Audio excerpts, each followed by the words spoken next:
Hello and welcome to the Royals, a podcast where we discuss what happens behind the palace walls and why it matters. Is the palace entering a new era of royal transparency? Well, that's the multi-million-pound question in the wake of the Sovereign Grant Report, which was released yesterday. And this year, the headline is historic. King Charles and the Prince of Wales have revealed how much personal tax they pay, both of them for the first time.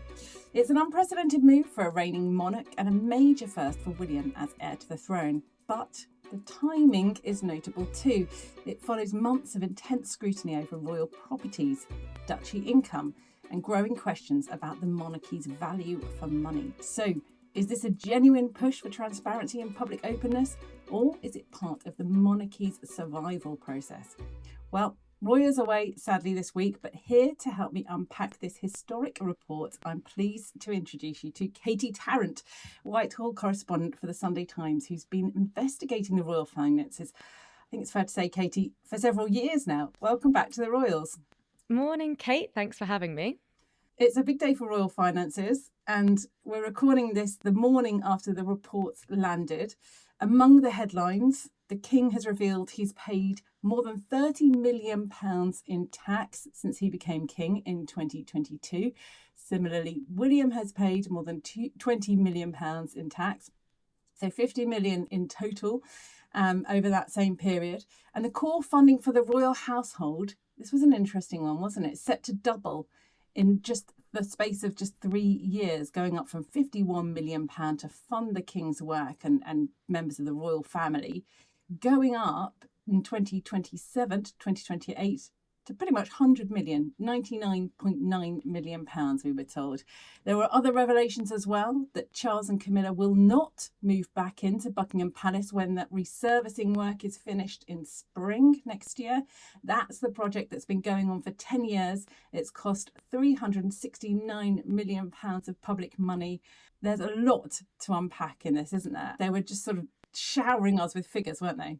Yes, absolutely. And I mean, I think what really stood out to me there as you were reading out the headlines is, of course, that huge revelation that the King is going to be the first monarch to declare his tax bill.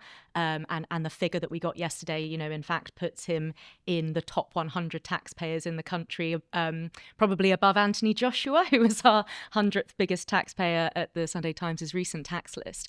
But a lot of the other headlines weren't really the key figures that we were given. It's the analysis that you've done afterwards that shows that, in fact, the core grant for the royal family is going to increase over the next few years. I mean, that wasn't the sort of key headline figure we were giving. It was about the sovereign grant reducing, of course, because the resurfacing works on Buckingham Palace are coming to an end.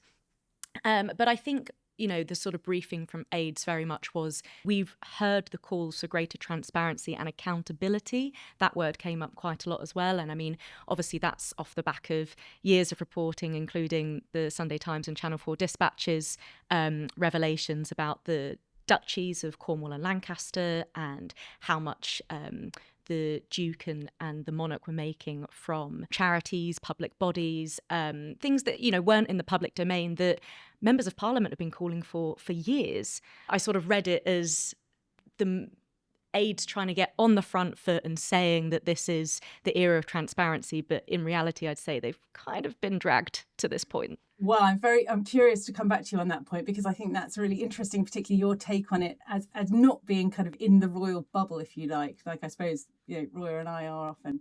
So let's just look at that tax figure, because it is a historic first. We've never had a monarch tell us how much tax they voluntarily pay before. Of course, this all began in 1993 when the late Queen said that she was going to start paying tax, and that this was in response really to criticism over how the funding of Windsor Castle would be financed. That was after the big fire in 1992, and in 1993 the Queen started paying tax, but we didn't really know how much. Now, the King has said in 2024, 2025 he paid £12.9 million. Ditto for William. So we've heard, he paid £7.7 million the last 2024, 2025, which are the latest figures that we have. But we don't know, do we, how that has been calculated? We know that that's the tax from the £20 million plus payday he gets every year from the Duchy of Cornwall estate.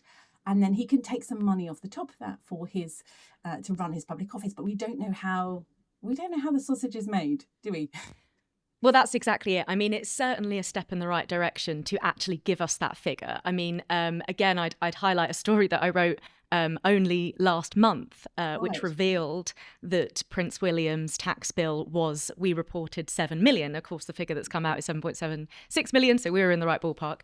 As you know, I heard from your royal colleagues yesterday in the press pack, that's a question you guys have been asking for years, and you've always been told it is a private matter, and therefore that won't be being disclosed. But I think you make, a really salient point that full transparency would be telling us how the tax bill is calculated, because, while it is, because of the way the law is written, totally voluntary that Prince William and the King pay income tax and capital gains tax.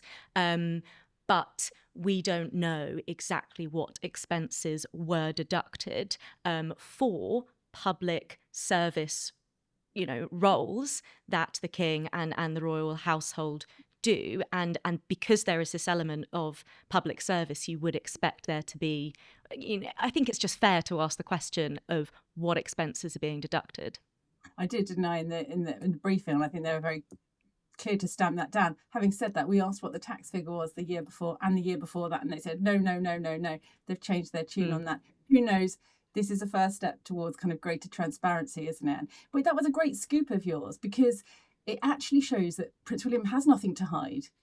You revealed that he was in the 0.02% of taxpayers. He's right at the top. So I'm always surprised, really, about the reticence sometimes of the palace, because here we have, for the first time, William revealing his tax. For the first time, the King, as monarch, revealing his tax bill. Why has it taken them so long, do you think?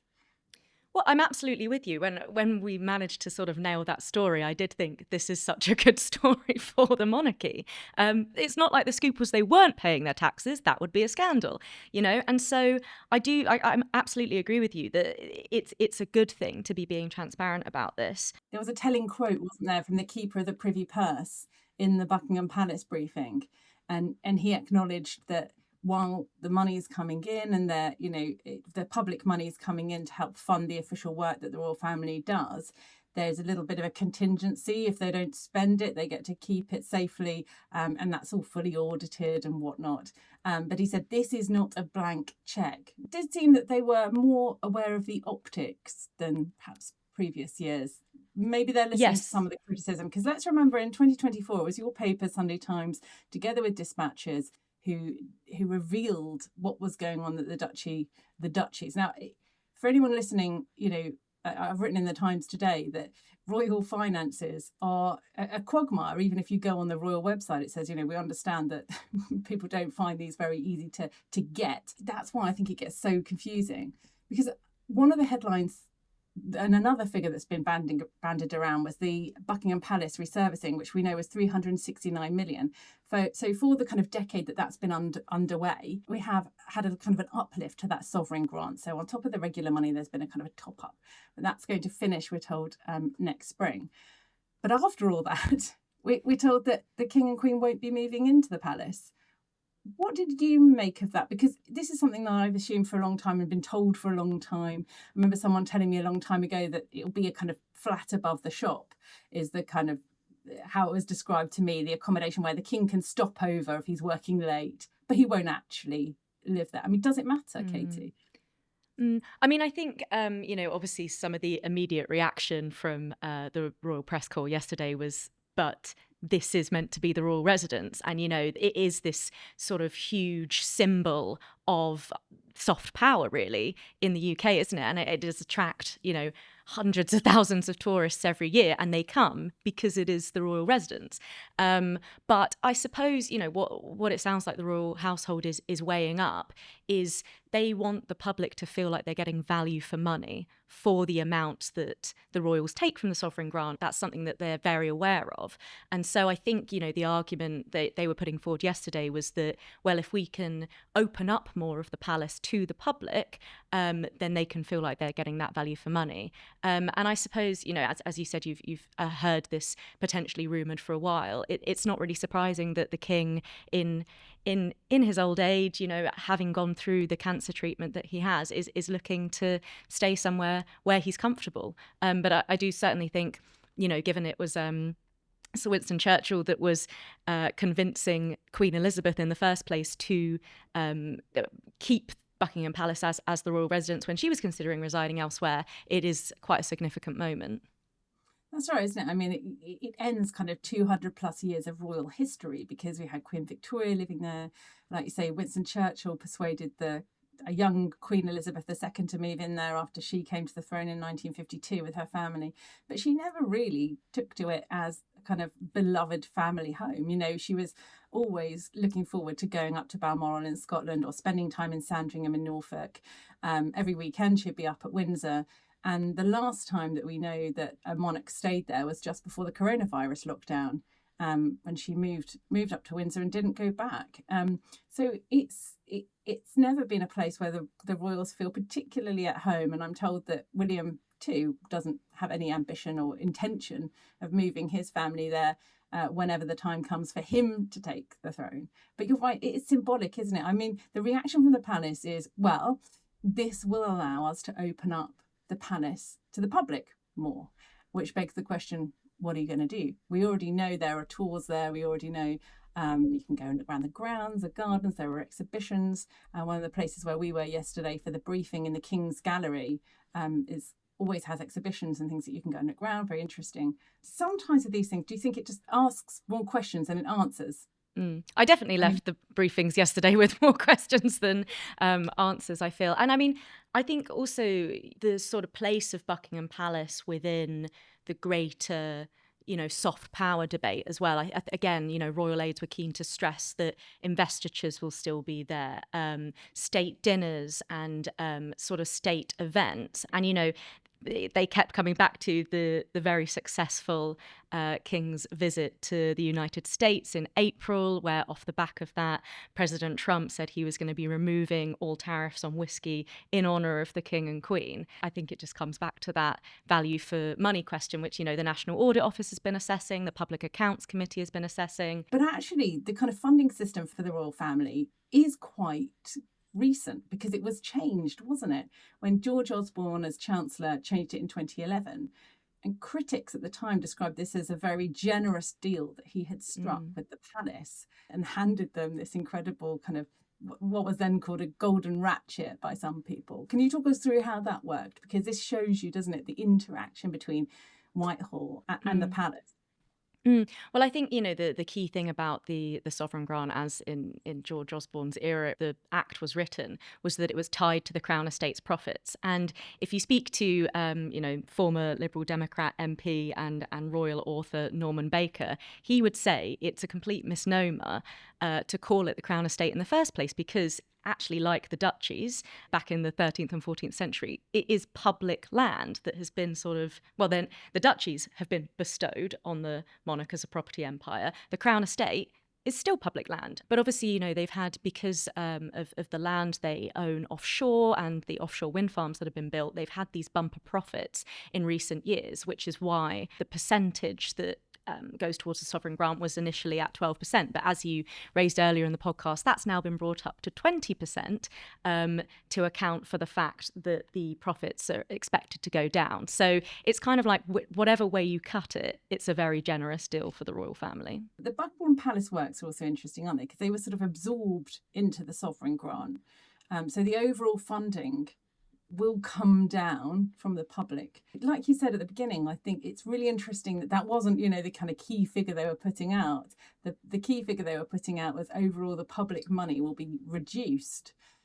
Yes, that's right. But when you take away the uplift for the Buckingham Palace works, you actually have a huge increase. They said yesterday, didn't they, in the briefing, that they needed that increased money. They needed the money because they were looking again at tech and cyber, that they had other heritage properties like Windsor Castle, Kensington Palace, and many other buildings that they need to work on that they hadn't been able to do in COVID when the lockdown happened, and now they've got a backlog. What did you make of that? Because it's a slightly kind of awkward contrast, isn't it? To have, on the one hand, telling us that the money's going down, but in a more real sense, the kind of annual core grant is really soaring.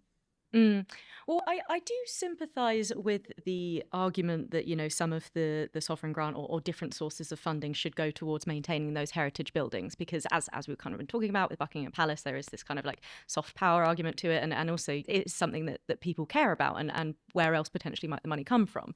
But as we were talking about with what the King and Prince William are able to deduct as expenses, official expenses from the duchies, again, because there is that opacity around what's deducted, you just feel like, I don't know, I sort of go away with this feeling that there are just so many multiple pots from which money can be drawn, and it would be helpful to actually have it laid out in black and white that this pot of money is for restoration of buildings, or this is going towards Clarence House or Balmoral. I think that kind of transparency would help, because there is this public benefit and some public ownership to these buildings. It would help to get that clarity. One thing that really struck me is this business of the royal trustees. So we were told, weren't we, that the royal trustees decide what percentage of the Crown estate profits are used to calculate what money the royal household gets from the public purse, essentially. Now, that's gone up, as we were told, from 12% to 20.5%. We were given all those reasons. Okay. But the royal trustees, or the keeper of the Privy Purse, James Chalmers, who led the Buckingham Palace briefing yesterday, the Prime Minister, outgoing Prime Minister Sir Keir Starmer, and the Chancellor of the Exchequer, Rachel Reeves. Now, they decided together with the Treasury that they were going to increase this funding, and they laid it before Parliament. So there's not a debate about that increase ever, is there? And this now won't be reviewed again for another 5 years. It struck me that it was really very much a kind of closed shop when it comes to discussing royal finances. I mean, what was your reaction to that? I mean, what do you think Whitehall's kind of general feeling around that is, Katie? Well, I mean, I think that really struck me too, as you said, the fact that you've got the royal trustees who essentially kind of rubber stamp whatever the sovereign grant is decided to be. You do have different branches of Parliament and Whitehall assessing the royal finances at the minute. You've got the Public Accounts Committee, who have been looking into, off the back of some incredible reporting that you and George Greenwood have done on the royal leases and the fact that the former Prince Andrew was charging members of staff for rent on a property that he doesn't in fact own. And he only pays peppercorn rent on. Yeah. And he only pays all the stuff about peppercorn rent. There have been all these questions, but you don't have that debate in Parliament about what the allowance should be. There have been certain members of Parliament and actually, for example, Dame Margaret Hodge, who's in the House of Lords and is the UK's anti-corruption champion, has been banging the drum on this for a long time, saying we need greater transparency. The public deserves these answers because there is public money being spent. And so, I know that she is pleased to see, for example, the tax bill coming through, because it does hark towards that greater transparency. But we all know that there are more questions to be asked. And actually, it's not Whitehall, but I was having a look at some of the Times commenters this morning off the back of your article. And again, that question was coming up of what else could this money be spent on?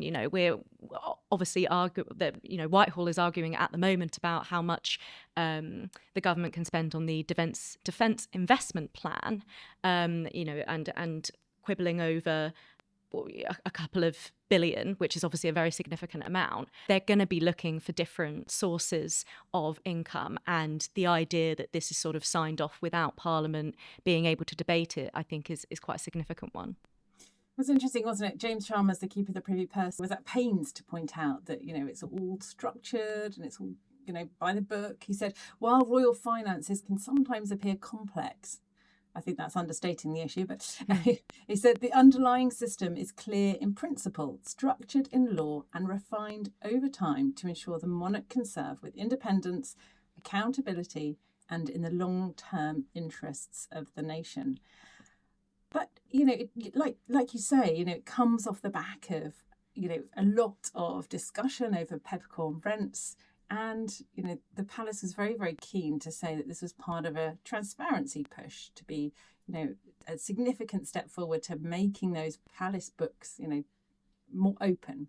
One of the things I think we came away with, didn't we, was a real sense of Prince William having listened to that criticism, because there was a lot about the Duchy of Cornwall, for weeks and months, and a lot of your reporting as well.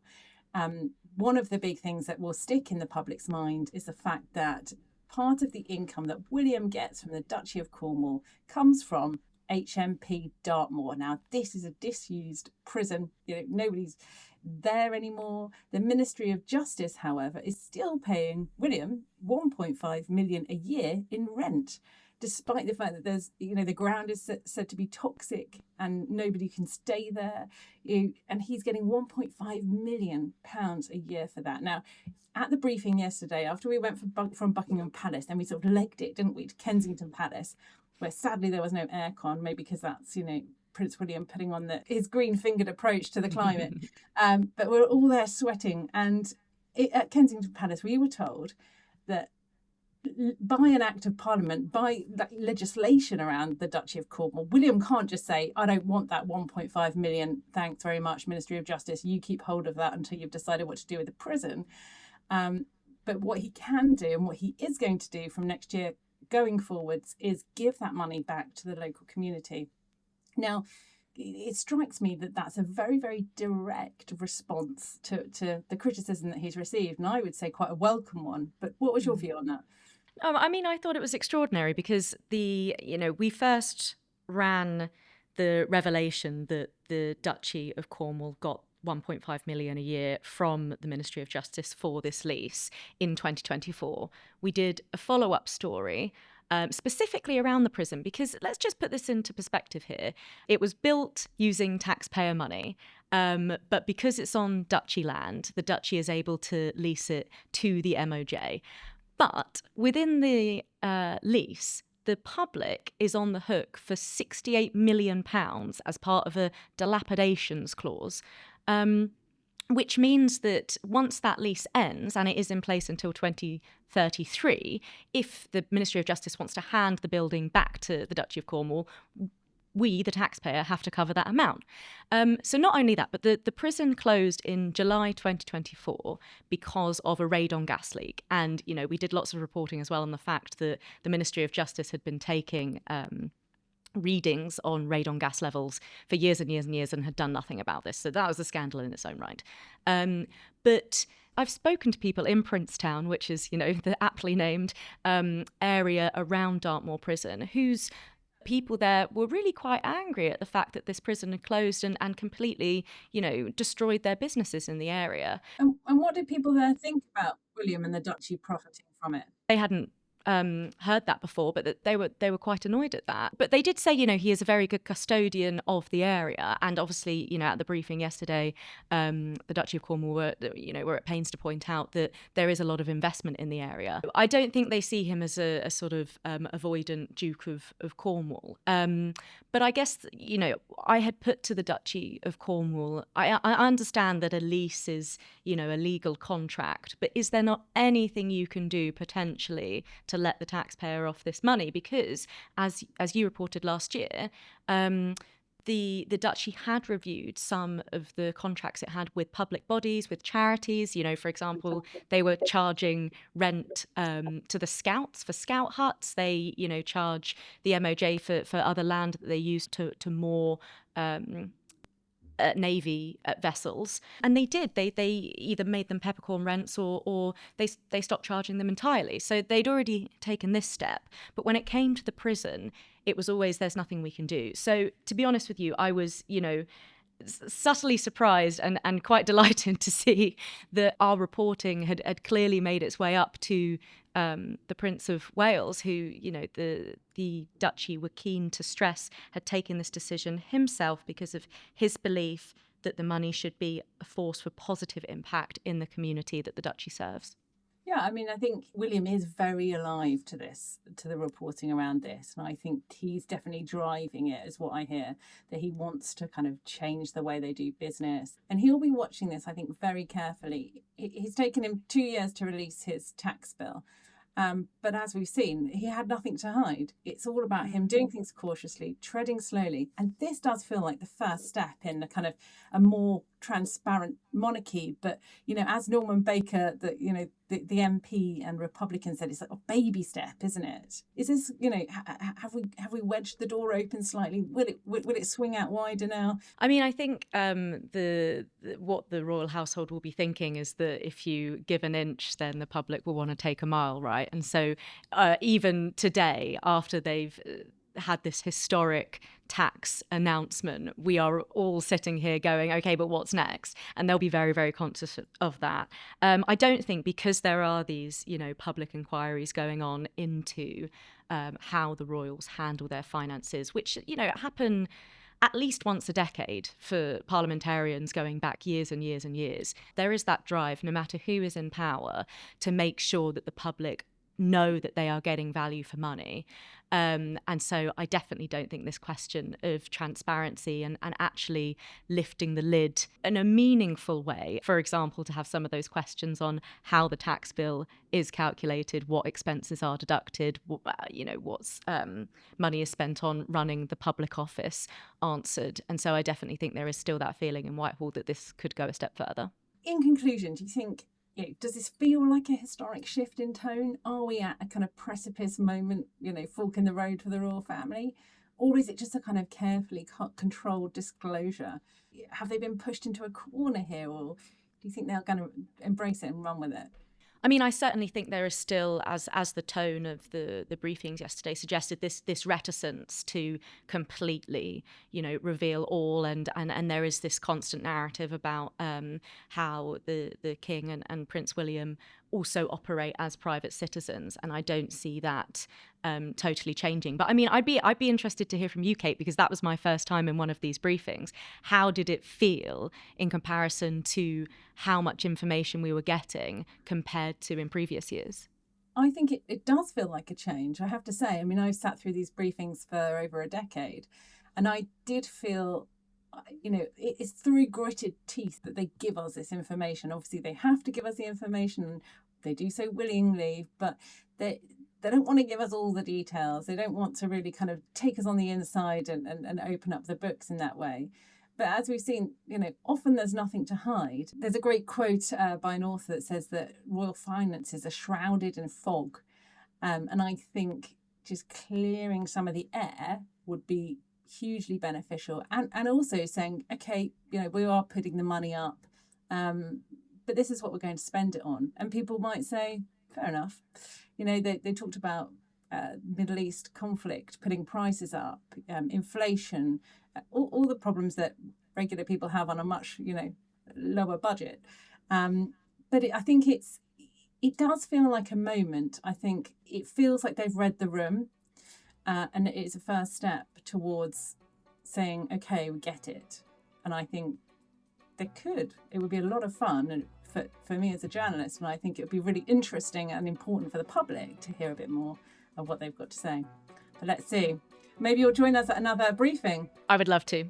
Definitely aircon again if it's going to be as hot as it was this week. Well, that's all for us on this episode of The Royals. A huge thank you to Katie Tarrant, Whitehall correspondent for the Sunday Times, for joining us. Good to hear your thoughts. And if you've enjoyed the episode, please do like and subscribe wherever you get your podcasts, or on YouTube, so you don't miss any of it. And we'd love to hear your questions on royal finances, so please do email us at theroyals@thetimes.co.uk, and we may feature them on a future episode.